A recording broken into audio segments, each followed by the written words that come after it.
So just wanting to take a moment to recognize the ancestral lands that we're on this evening. As we have our, third gathering for our Twin Rivers Native American Education Program, parent committee that developing. So where I sit from my home in Placer County, we're on the Nisenan land. And so just taking a moment to recognize our Indigenous people that lived on the land before us and the contributions that they made. So we take a moment to recognize the Nisenan people. And I can put a link in the website if you'd like to see what type of land that you live on. We're all spread out virtually. So yes, thank you.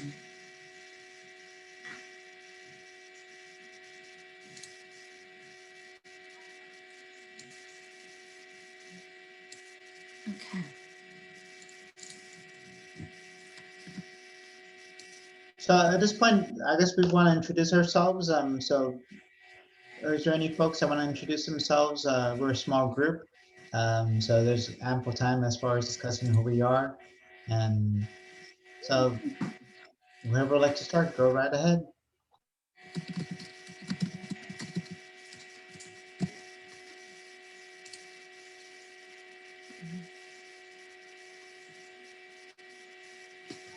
I'll go ahead and go just to kind of ice break, unless anyone else wanted to share. I think everyone probably knows a little bit about me at this point. I'm maybe a couple of new people. So my name is Jessica Hildebrand. I'm a white passing Cherokee Native. I'm American, and my family's from Oklahoma. So my grandpa actually, when he was a young boy, he came over from Oklahoma for more opportunity. Roots are from Oklahoma originally. And I'm actually a special education teacher in Twin Rivers. I live in Placer County, and I'm formerly a representative on the Placer County Office of Education Parent Indian Advisory Committee. I was a representative for my son's school. So I became familiar with their programs in Placer, and was trying to offer some assistance to Twin Rivers in light of the forward, movement with equity and our intentions at Twin Rivers to become that destination district. So we've been working on that. Tiffany Hunt and Heriberto Soto, we've been working on this, and along with some of the families and the participants that have been joining us for the last few meetings. So that's a little bit about me, and I'm excited to keep working on this. Jolene, did you want to share a little bit about you? You're so fascinating to me. Jolene's one of my students, well, former students, but she's always going to be like my student as long as she's there. I'll probably always consider her like a student. I mean, anyways, Queen Isis McKevy, she's just a beautiful young lady. So, but Jolene, please, without further ado. Yeah. I quit now Jolene McCovey, Napulak La Winchak, so Shregon Met Womecha. Hey everyone, my name is Jolene McCovey. I'm Europe from the village of Shregon. I'm also of Karuk descent, and I live here in the Sacramento area. I loved our land acknowledgement today. Thank you, Jessica, for that. Down here in the valley, we're more Miwok, Wintoon, Putwin area. So that was super cool, and I'm glad it was incorporated today. So along with being a mother of 2 students in Twin Rivers, I'm also a teacher. I teach at a private school for Native students in the area. I'm a birth keeper, so helping those mamas decolonize birthing experience. And I don't know, I guess I'm a jack of all trades, master of none. But I'm super excited to be here with you all tonight, and I thank you for this opportunity. Yes, wonderful. Thank you. And for sharing some of the language piece too. And then remind me too, what do you do with relation to curriculum? Don't you sometimes? Yeah, so the school I work for, we adhere to just the standard issue curriculum, Common Core curriculum. And then what I do is I help review it for bias, and then also substitute more culturally accurate and relevant activities, readings for what's suggested, just to make it a little more culturally appropriate and relevant. So that's what I do with curriculum. And I Awesome. also work with local businesses, establishments. As we know, when we go on field trips or tours, the information that's given isn't always accurate, especially pertaining to Indigenous people of this area. So I try to gently but forcefully create change within that as well, so that the information given is more accurate and truthful for everybody. Awesome. Thank you for that contribution and sharing that. And thank you for your enthusiasm too. All right. All day. Awesome. Okay, we have a couple of people joining us, and also Heriberto's dropping some important documents in the chat. So thank you, Heriberto, for doing that. I'm going to actually defer to the agenda to keep myself on track too. But we have more people coming in, so I'd love to hear from someone else if they'd like to speak. Christina, would you want to introduce yourself again, maybe what you do at Sac City? Hey, hello, thank you. Hello, I'm going to try to do this quickly. I have my daughter here. My name is Christina Praychican Narvez, and I am Ogallala Lakota. I work in the Sacramento City Unified School District in the Youth Development Department, and we oversee all the after-school programs and a number of different things, and we also oversee the Indian Education Program for our district, and I manage that program. But I also have two children in Twin Rivers. I have one at Babcock. He's a first grader and a TK student at Las Palmas. They didn't have TK at Babcock, so we just joined the district not too long ago, and we're here. And I know that it seems as though there's not a lot of parents on here, but it is just a hard time for parents. Even though we're home with our kids, it's just, like my kids right now, they're having such a hard time right now because, I haven't been able to be with them all day, so this is the time when I would get to spend with them. So I hope that there's not any anyone's disheartened or anything with the lack of turnout, but I think it's just a hard time for parents. And I know that there's a lot of families in the district who are excited for this opportunity for a program to start in the district. Thank you for saying that. Appreciate it. And thank you for sharing just a little bit of information about yourself, and especially while you're juggling the little sweetheart there. But yeah, absolutely. Christina works essentially for the neighboring district, Sac City, for their Native program. And so part of some of the work that Tiffany and I have done over the last, year, at least, Tiffany, because we were doing this in person at least a year, not longer maybe. But anyways, we've been consulting with the nearby districts and trying to bridge the opportunities and maybe kind of just bridge the ideas so we could work on just trying to, figure out what to do, and then also figure out, what type of framework we might want to pick and choose from and look at to make just a really good, robust program here. So anyways, Christina, thank you for all of the insight that you may share with us. and just thank you for your, your willingness and also your enthusiasm too. So, right. Welcome to a few of you that are just joining us, and thank you for joining. We're just doing some introductions, and anyone else want to introduce themselves? Thank you. Sally, did you want to introduce yourself? Sure. My name is Sally Stramsky. I'm education coordinator of Shingle Springs Tribal TANF program. I oversee any of the youth education needs for Sac County, Yolo, Placer, and El Dorado County of our participants. And I know we have a lot of participants in the Twin Rivers School District, and that's why, I'm here to help in any way. I know I've given some information to our parents to hopefully participate and, get the word out. Absolutely. And thank you for your assistance with that, Sally. Really appreciate that and being here again tonight. So, eager to continue working on our partnership so we can serve our students as best we can. Anyone else wanted to introduce themselves before we get started with some of the information on the 506 form and the parent?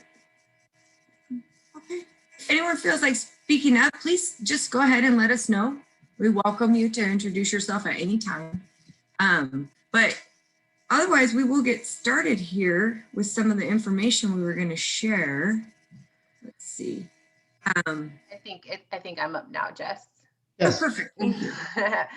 Edilberto, would you mind sharing the screen or allowing me to share? Or if you have it up, that'd be great. So good evening, everyone. I'm Tiffany Hunt, and I'm a member of the team in the district office and with Jessica to help support the program or support building the program. And so I know in our last gathering, number 2, we talked about we didn't have dates on the Title VI formula grant yet, but hot off the press, they announced the windows for part 1 and part 2 of the grant. And so it looks like part 1 of the grant opens up Monday, February 8th, and it will close on Thursday, March 11th. And so part 1 really is the student count. So that means that we will be identifying who our Native students are by requesting our Native families to fill out the 506 form, 506 formula form.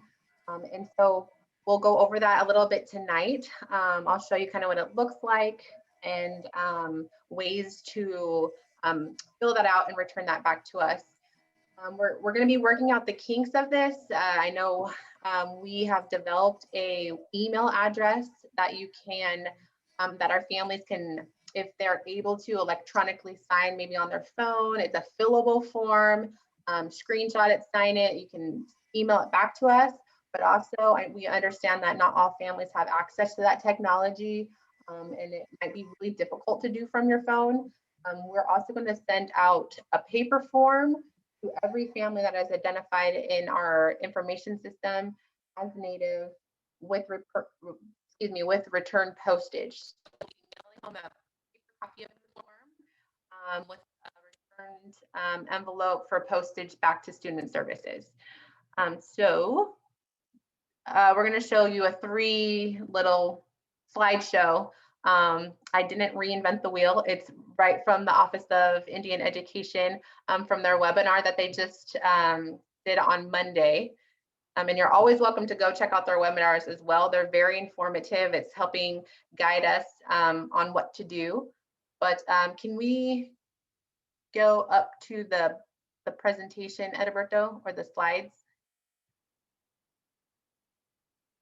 I don't have the presentation on me. Oh, no worries. If I can share. Okay. My screen. Sorry about that. Oh, no, you're fine. I feel fancy. Can you see that? It's it's blank. Yep. Yes. Okay. Sorry. I am not techie at all. I feel for lots of folks. I should be really well versed in this, almost a year in, but I apologize that I'm not. Okay, so I just pulled the pertinent information from the webinar, but it says who is eligible for the Indian Education Formula Grant. And actually I have 2 screens open, so it's not gonna look like I'm staring at you, I'm staring over here. So that's a little weird, but that's how my screens are set up. So it said children are eligible to receive services if they meet the definition of American Indian. And the grant requires that, as I mentioned, our Native families fill out that ED 506 form. It is a newer form this year. I noticed there was an expiration of 2023 on it. Previous years had an expiration of 2020. So we might have to fill out new forms. I'll get clarification on that. But the ED 506 form must be completed, signed, and dated by the child's parent to certify as an Indian student's eligibility for the program. And so that's what we'll be mailing out to you, or you can download the electronic copy that's fillable and return it to an email address that I'm going to provide to you. And this serves as our official record of eligibility for our Native students. They'll be kept in a confidential space at the district office. And we need to have one on file per student that would like services from the funding. And we keep them on hand. We're not turning them into the government, but should we be audited, we need to pull out our forms and prove who was in that student count. There we go. So this just reiterates a parent or guardian must complete the following sections: the student information, so who the student is, and then their tribal membership. And then you have to verify that with your signature. In the tribal membership section, I'm going to go to the next slide. Actually, you can see the form a little bit bigger. It does ask for a registration number. I saw it somewhere on here. I believe it's on that form somewhere. But that is what the form will look like. It is online. We can text that link out and email that link out, kind of how we send our mass alerts. And again, we will be mailing a paper copy home with return postage. And so we developed an email specifically for our native program, and it's native.ed@twinriversusd.org. That also is hot off the press. IT has it live as of yesterday evening. I haven't had an email yet because you are the first folks seeing it. But myself, Edilberto, and Jessica have access to that email folder. So all three of us will be answering any emails that come to that inbox. And then just a caveat, the paper form will be mailed back to Student Services where myself and Edilberto work. So that was a lot of information. You know what? You did a good job though, Tiffany, and I wanted to mention you were right. It was an enrollment number on the form, and it does request that on the form. You were right. So thank you for that. Yes. Okay. Yes. It's busy today, but I knew it was on there. I've seen it before. I just had kind of a blanking out moment. So does anybody have any questions on the 506 form, or any comments or concerns or feedback? I had a question about the students that you'll be targeting. Will you be making sure that you reach out to the students? Because I know that like our system in Sac City pulls the students who say American Indian, but they only check American Indian, and that's the initial pull. So then I had to start pulling from the 2 or more race of any student who checked American Indian at some point, because they fall under the 2 or more races. I just want to make sure that, because then a lot of our students, if you look at our list and they look at their identification, like a lot of the times it isn't even American Indian of the students who are enrolled in our program, because they fall under the 2 or more races. Yeah, great question. So yeah, that's actually, we're kind of doing it overboard. So we're sending it up to, so it's a little techie, but in our information system, we have up to 5 race codes. So we're sending it to the whole gamut. So it's actually going to be probably over 1,000 letters sent home that we are mailing it back to. So we're covering all the bases. We don't want to leave anybody out. So I believe that will combat that issue for sure. Good question. Thank you, Christina. Appreciate it. And Maria Elena, you have a question?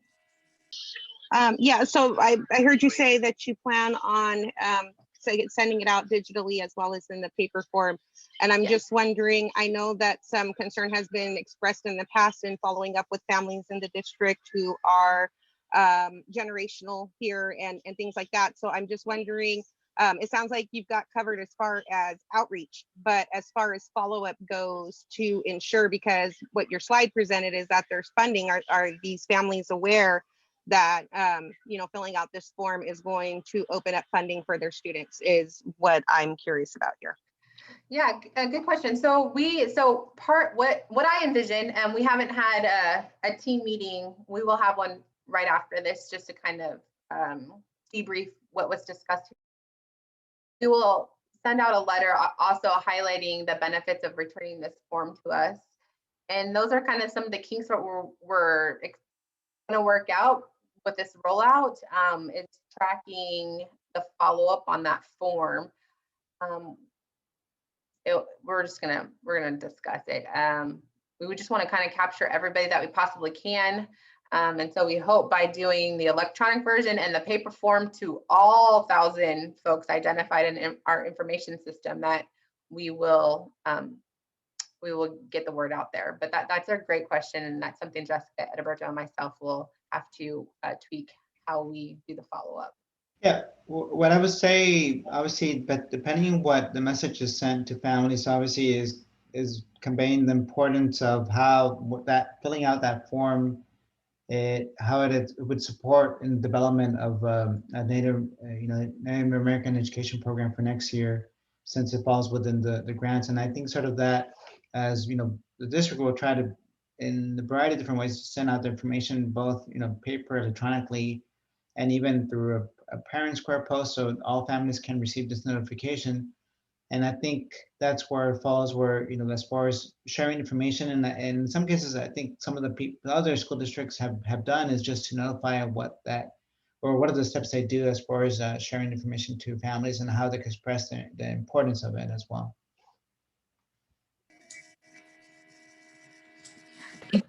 Really good question, Maria. I appreciate you, speaking for the community and coming from a place where you want to be inclusive and make sure that, the correct message is out there. And I also want to mention too that everything is available on the website too. So, my goal is to part of like my agenda as a volunteer. I want you all to keep in mind is that on this program is that I want to recruit and I want to try to get the word out. So I definitely push that agenda too from my end. And we are considering different creative ways to try and to reach all the natives in the community. So, but thank you, Marina. I appreciate that. Can I just make a suggestion overall for all, because I know you guys reach out to the diverse communities of Twin Rivers. The face in general is hard to get to. It's not very accessible. You do have to dig through it. So I'm wondering if there's any way you all can put it up as a quick link or something. That would make it a lot easier for community members to be able to be engaged. In my opinion, it would, navigate them to exactly where they need to be, because then there's less excuses. Like I've noticed since the agendas are in the quick links, less people have excuses to not show up to board meetings or be informed on what's going on with board meetings. Do you mean in the quick links when we do our mailing it out, or like on the website? Yeah, no, on the website. And I just mean in general for everything. It would just make things for your guys' end so much easier and much more transparent. And there would be, I'm just letting you guys know, there'd be a lot fewer excuses. As someone who loves to complain about what you guys do wrong, that's one way you can shut people like me up. Duly noted. We'll jot that down. Yeah, that's good to know too, because especially with the continuum of, digital skills and patience right now. So, the easier to access, the better, in my opinion. I will have it front and center. No, I'm kidding. I'd love to be able to do that, but I will definitely take note, Maria. Thank you. I appreciate that. Anyone else have any other questions or feedback before I move into some slides that I was going to? I had one more question. In the letter, does it specify to the families that services will not be available till next year? That's kind of what I'm getting from the letter, is that like there's not a program yet, but once you fill this out, it should make services available for next year, correct? Yes, I will. I have one that I did a handful of years ago, and as the team will kind of review it, but it will definitely say that the application is now for services the following year. And I also kind of will articulate or reiterate that the student count, the more forms we get back, the more potential for funding, right? So the more students we can capture, the more funding that we can possibly get, kind of what Maria Elena was saying. So it's really important that the form is returned to us. Yes. Cool.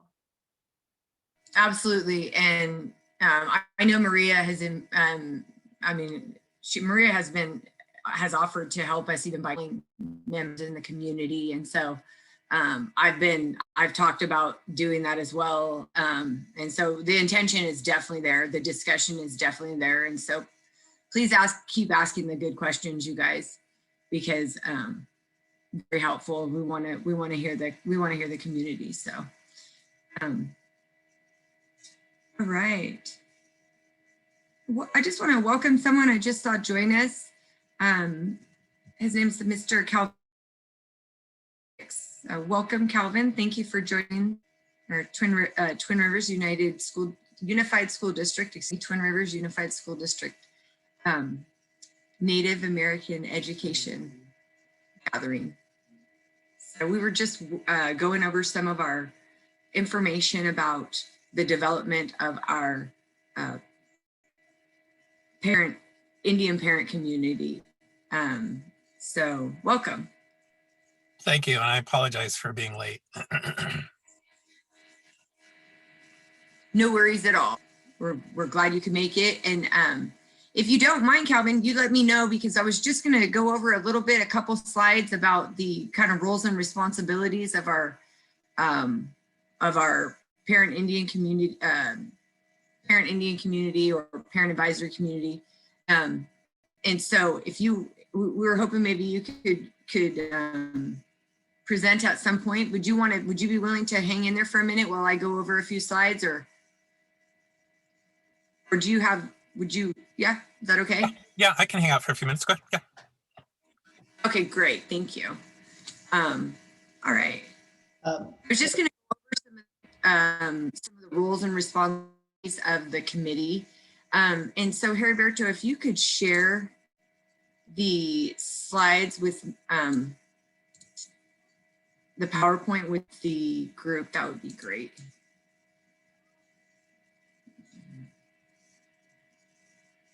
We see it? Yes. Okay. All right. So part of the grant is establishing a parent committee. So the Native American Education Parent Committee roles and responsibilities. There hasn't been any formal decision over whether or not this committee would be referred to as the parent, the Indian Parent Committee or the Native Advisory Committee, but that's something that can all be hashed out within the committee. So go ahead, slide, Heriberto. Thank you. So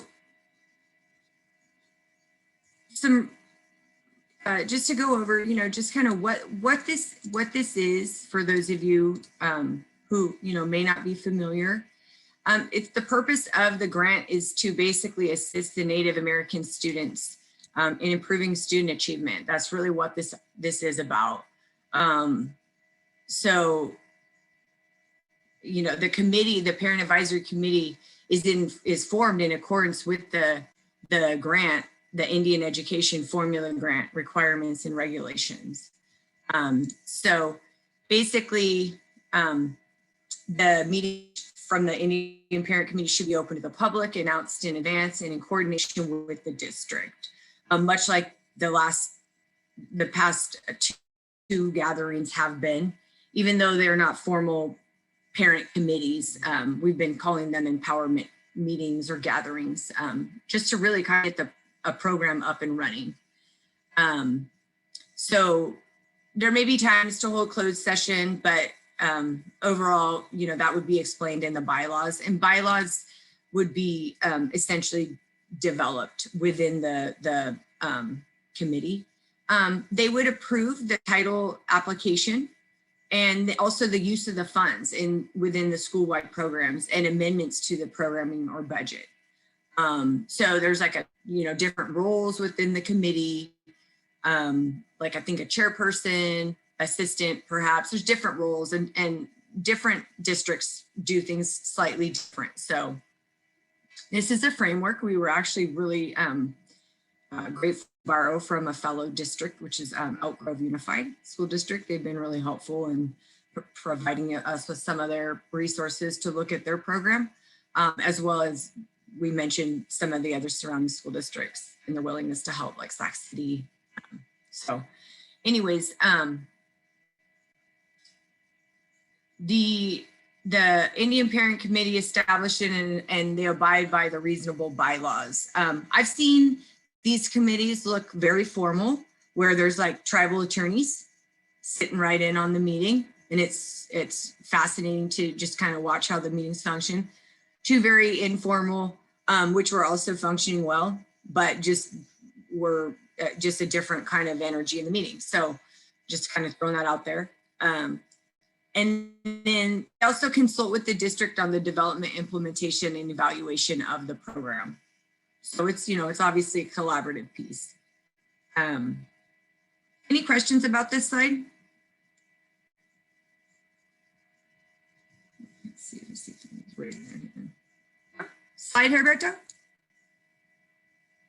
Thank you. Okay. So there are some things that the Indian Parent Committee cannot do. They can't set the policy for the district. They can't hire, fire, or supervise district or project staff, directly administer the project. It definitely is a collaborative piece with the district personnel.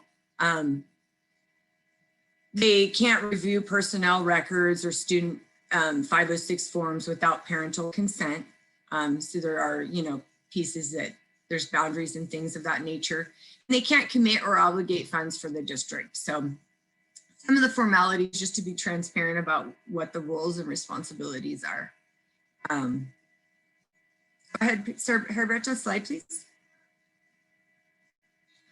What they do is ensure that the program's operated and evaluated with input from the Indian Parent Committee. So it's basically like that, checks and balances. They administer the title program and program services, employ and supervise the performance of project staff. So for instance, some districts have within their grant, they actually can afford, you know, a staff, someone that they have maybe a culturally competent, you know, staff member that they have that provides services, or someone that runs their program or assists with their program.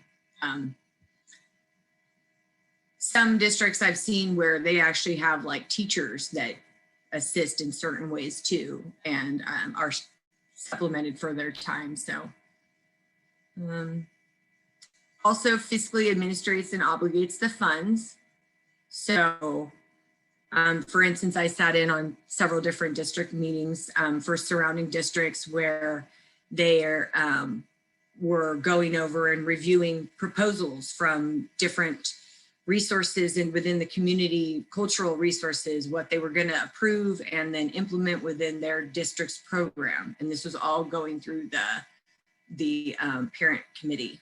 And then they maintain all the grant records. So that's, I mean, excuse me, that's the district roles and responsibilities. Go ahead, Herberto. So relationship of the Indian Education Formula Grant. This is just kind of visual so you guys can see like the pre and then post award. And then of course, IPC is Indian Parent Committee. Applicant grantee, obviously. I don't have a spotlight on my end in the Zoom. I'm used to using a spotlight when I teach. But you guys can kind of just see the pre-award and then post-award, what happens within the Indian Parent Committee pre-award, kind of the different continuum of, you know, the approving of the grant, approve the use of the title funds, consult with the local education agency on development, operations, and evaluations of the program. So you can kind of see here what this looks like, and then also post-award, established and abides by bylaws, conducts the meetings. Let's see, one second, I want to look at my notes. So sorry.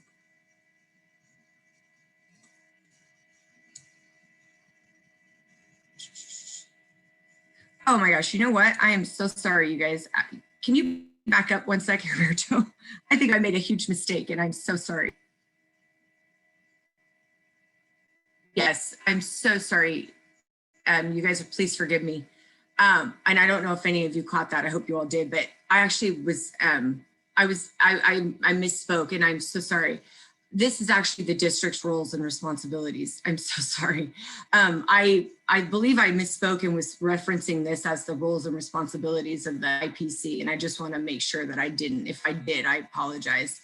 So the district ensures that the program will be operated and evaluated with input from the parent committee. Okay, so I'm so sorry about that. The district administers the program and from the title program and the program services, and then they employ and supervise the performance of the project staff.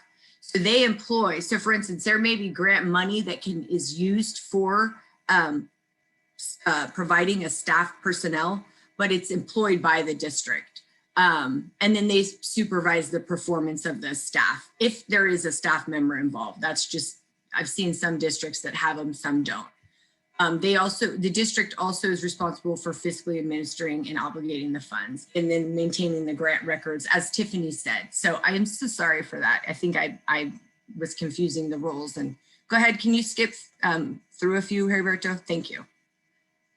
Hold on, I want to make sure anything that I missed on that previous one. No. The previous slide was really important, but it is more of a visual and a table. I'm happy to go back to it if anyone has any questions about it. The roles and responsibilities really,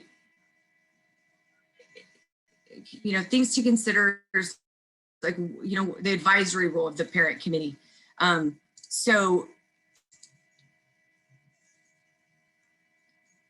the role is, the main emphasis of the Indian Parent Committee is to advise and do the planning, implementation and evaluation of the grant. It's not to set the policy. I just want to be really clear about that.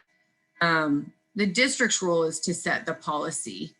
And I can provide more information on anyone that might be curious about, diving in deeper to that. But overall, like the project director, the coordinator, and the parent committee, they abide by statute from the Office of Elementary and Secondary Education. So, and those policies basically kind of determine the operation of the grant. So that's getting a little more involved in it. But again, I'm happy to share anything with anyone who's interested. So, what activities constitute program services and events, academic reading, math, and remediation, cultural and American Indian language instruction and enrichment, health and wellness, increased school attendance, graduation, college enrollment counseling constitute the main grant objectives, which have many coordinated or associated programs, activities, services, and assessments. So, just kind of keeping that in mind, those are some of the activities that would constitute program services and events. And then, how may the district and the parent committee conduct outreach to parents and family members? That's definitely something that is important. And so, engagement, family engagement, would definitely probably be an ongoing action item. But, outreach can be conducted to Indian student parents and families through initial school registration, school program emails, public hearings, the parent committee meetings, school and program newsletters, and then the cultural events. Those are just some of the ways.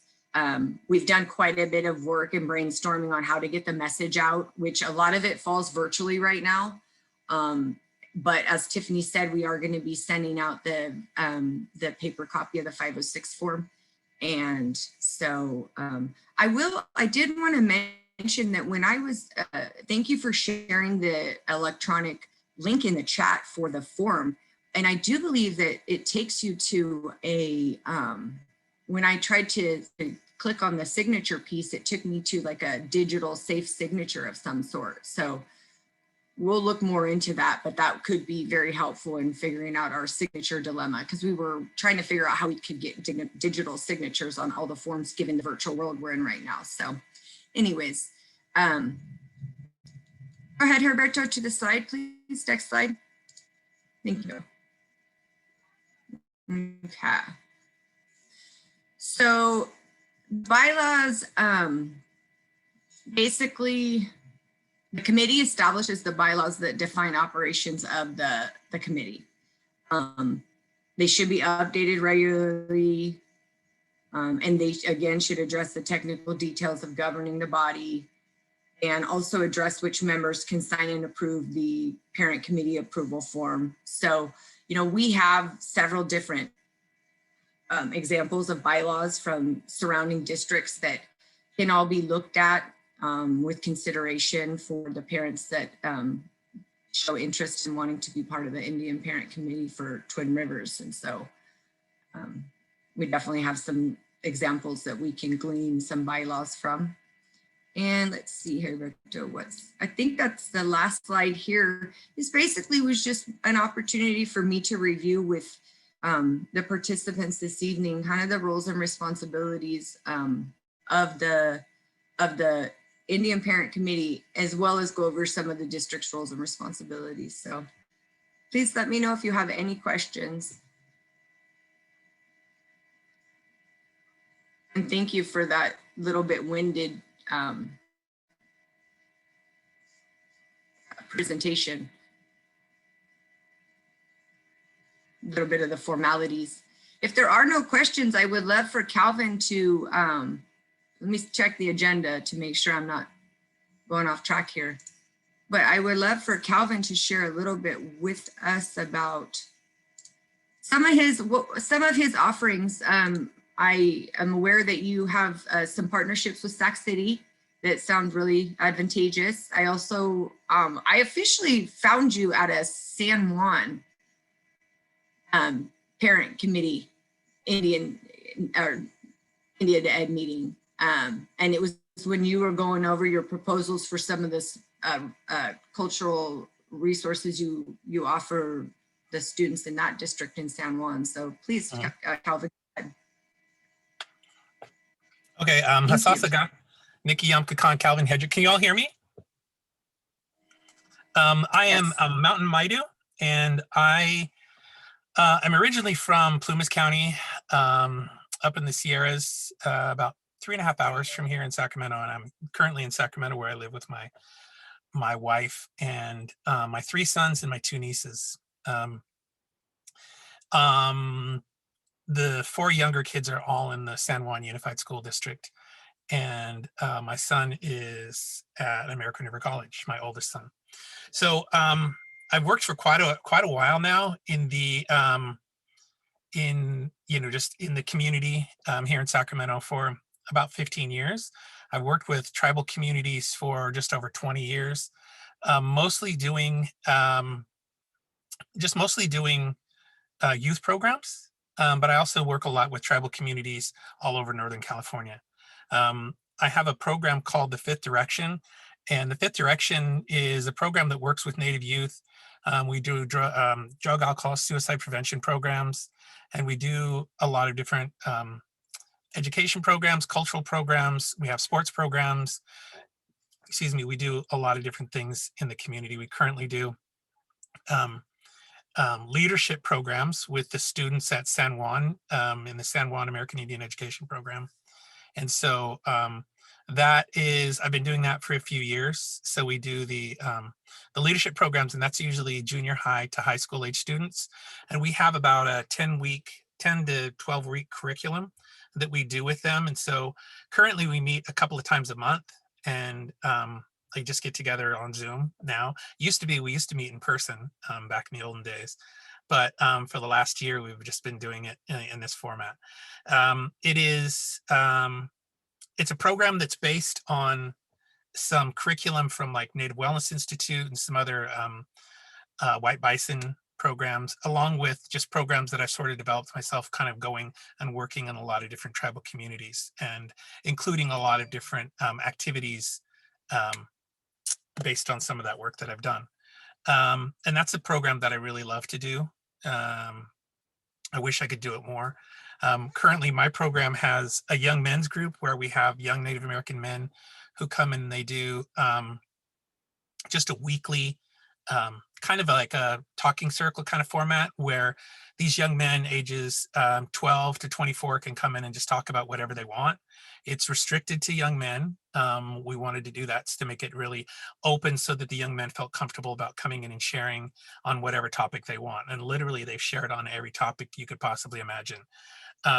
We also have in that group, we have what happens in the group stays in the group. And so the young men know that if they come and they share something that's very important to them, then no one else in the group is going to share it outside, and that I won't share it. You know, of course, I'm a mandated reporter, so there are those things that that I do have to, and the young men are aware of that. But it's a program that's again another program that I really love, and it is, you know, we started doing it just because I saw a need for young men who are sort of falling through the cracks to have a place, an outlet to come in and do just like, you know, meet with other young men, meet with some hopefully strong Native American male role models. And so it's something that I love to do. I also do some work with other programs. And so I work with the California Native Vote Project, and we do like a youth organizer training. So we're training young Native American youth to become organizers in their community. And that's something that's really exciting. And we just did our first podcast, which is very new to me, but it was really exciting for them. And it was really great to hear these 15 to 24, I think is the oldest one, year old Native students, just kind of, or Native youth, talking about the current climate of the country politically, and from their perspective, what they see and what they've seen over the last couple of years. And that's really exciting. And I can't wait for people to hear that, because we actually sat them down to just do a mic check to, like, we were actually supposed to do the original podcast the next week, but we sat them down to do a mic check, and we said, okay, let's just kind of go with it. Let's ask a couple of questions. And they started talking and didn't stop for like an hour. And so we said, we recorded it, so let's just put it out there. And they were all excited about it. So anyway, so yeah, so we do that. I don't know, there's a lot of other things that we do. I definitely do some really exciting work with the Sac City Unified School District and Christina. Although I haven't talked to her in a while, and I know she's probably going to get on me for not following up with some of the things I should be doing over there. But I get to actually go into classrooms and, you know, at the teacher's request, you know, present to classrooms. And that's a lot of fun. And it was really great to be able to actually go into classrooms and do it. But it's, you know, just as important, I think, to do it on Zoom. So yeah, so we do a lot of things. I myself am, you know, I consider myself a traditional person. You know, I take part in ceremonies, and you know, went to Humboldt State for my undergraduate degree. Are you a Humboldt State grad? Awesome. Yes. So automatically I know who the smartest people in the room are. Just kidding. No, but, and honestly, Humboldt State was one of the greatest decisions I've ever made in my life, because the programs for Native American students up there are phenomenal. Currently, they have about 46 Native American staff on campus, and so so I went there for my undergraduate degree, and then went to UCLA for grad school, and you know, that's where I met my wife. So that was a time well spent down there too. And I don't know what else.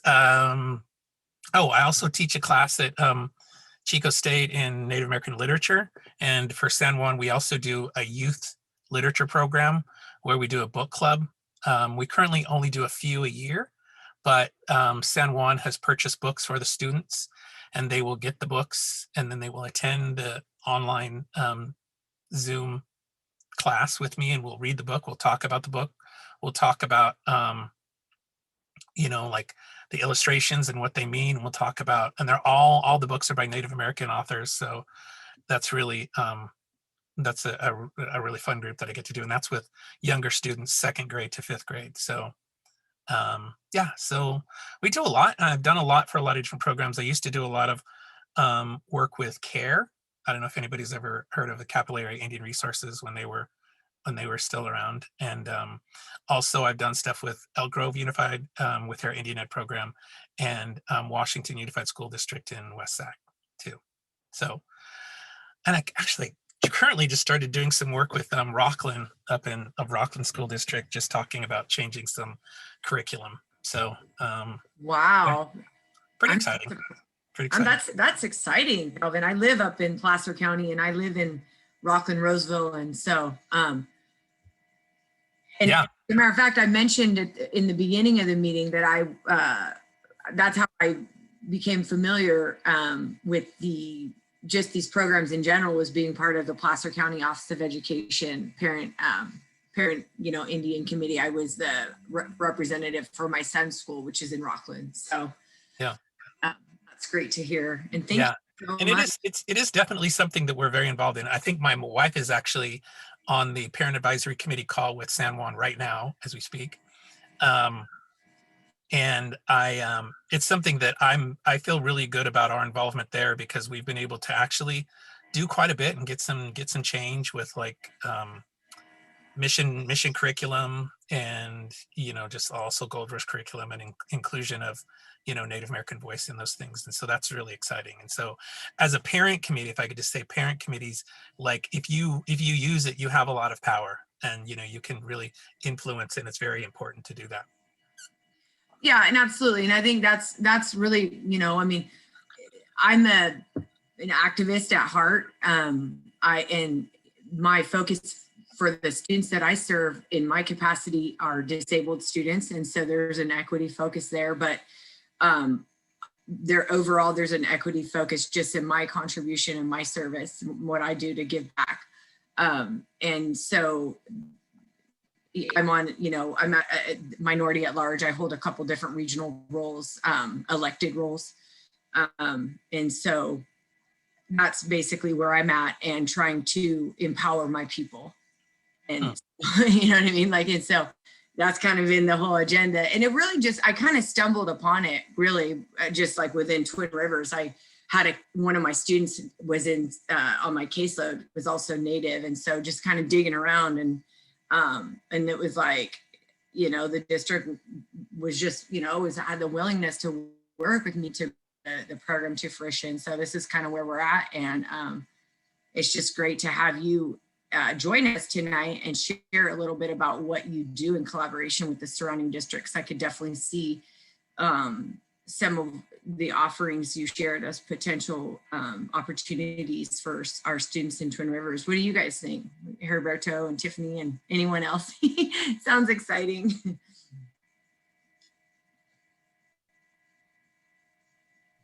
Yes, I look forward to the collaboration so much. It's already been a collaborative effort and so much support. So it'll be nice once we get into the nitty-gritty of programming and developing that, to have the support of our surrounding districts. Absolutely. And thank you for sharing the insight about, the surrounding districts and the capacity you work with them, and, how you contribute. So it's definitely has the juices, or, kind of the wheels turning in my head. So I just want to real quick see if there was any questions for Calvin. Jolie, did you have a question by chance, Jolie? Anyone have any questions? No. So fun fact, Calvin's married to my auntie. So he just gets all my questions firsthand all the time. Oh, that's cool. Okay, very cool. So I am Isis's former teacher. So anyway, small world, but anyways, very cool. Thank you for sharing that. And thank you for sharing, Calvin. We do have I want to do a little bit of a time check just to honor everyone's time. We typically, we set about an hour aside, but, I also am enjoying the meeting. So, and I know we all have our families and our personal commitments. So is there any questions about tonight? Am I forgetting anything here, Berto? You're good to go. I mean, pretty much the meeting for today was focused on the 506 form and the steps in collecting as far as from our families and as far as engagement and outreach, and also around the Indian Parent Committee as well. And it might seem a little bit dry, but in some ways, it will help push and create the program that we hope to offer for next year. And some of the services too that we try to bring, obviously like from Mr. Hendrick, to show as far as what are the potential as far as offering for families already exist and with other neighboring school districts as well. So Yes. Thank you for reiterating that. So that was really kind of the basis of this third gathering, is to get the information out. And so Maria Elena, can I ask you a quick clarifying question? Do I say Maria Elena when I reference you, or is it Maria? Just want to make sure. Yeah, no, it's Maria Elena. Okay, thank you. I appreciate that. These meetings are available online, the recordings. So please, if you have anyone that you think, that you want to inform or, include, please feel free to share with them. And we will, forward the suggestion about the website as far as getting to the faces part of it. So, but again, we do want to spread this word. So if anyone has any opportunity to share this with any other Native families in the district to help us, inform and hopefully recruit, people, parents that want to be part of the committee, we would really appreciate that. I can't be part of it. So, and I would love to assist, and I am here to assist in any way, shape or form, but I don't have a student in Twin Rivers. So they said, no, just kidding.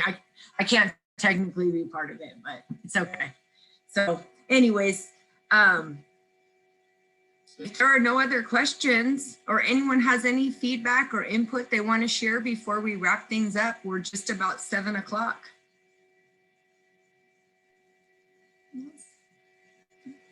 I'll say one more thing. We have some. Yeah, please, Calvin. I was just going to say, I'm really excited that you guys are doing this for Twin Rivers. I know in the past, I've worked with students from Twin Rivers, and even sometimes at San Juan, they've allowed us to, like when we do some of our programs, they'll allow a student from Twin Rivers to take part. So I think it's just really exciting. I've known a lot of students in the past who have gone to and graduated from Twin Rivers, without an Indian Ed program. So I'm really excited that you guys are doing this. So thank you.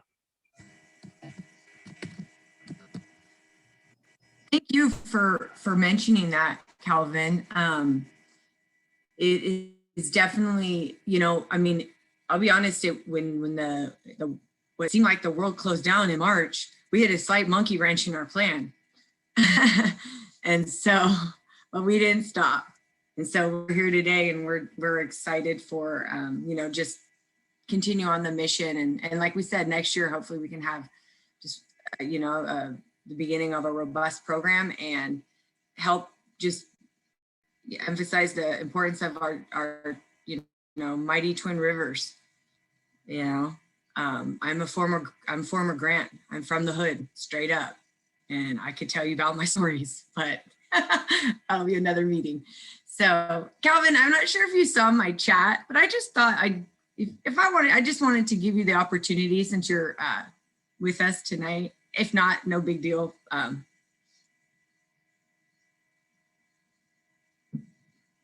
Sorry, should I go look in the chat? Yeah, I just wanted to offer you the opportunity to see if you maybe wanted to do a closing prayer for us at all.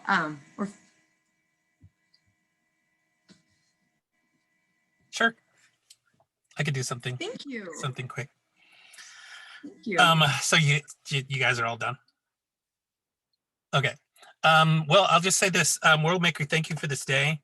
Thank you for bringing us all here together. Thank you for the health of our families and for everything that you bring into our life. Please watch over those who can't be here, for those that are hurting, for those who are struggling, for those who are ill. Watch over our family. Watch over those who are out struggling with pain and discomfort, and hopefully our prayers bring them back into the circle with us. Thank you very much, and amen. Thank you.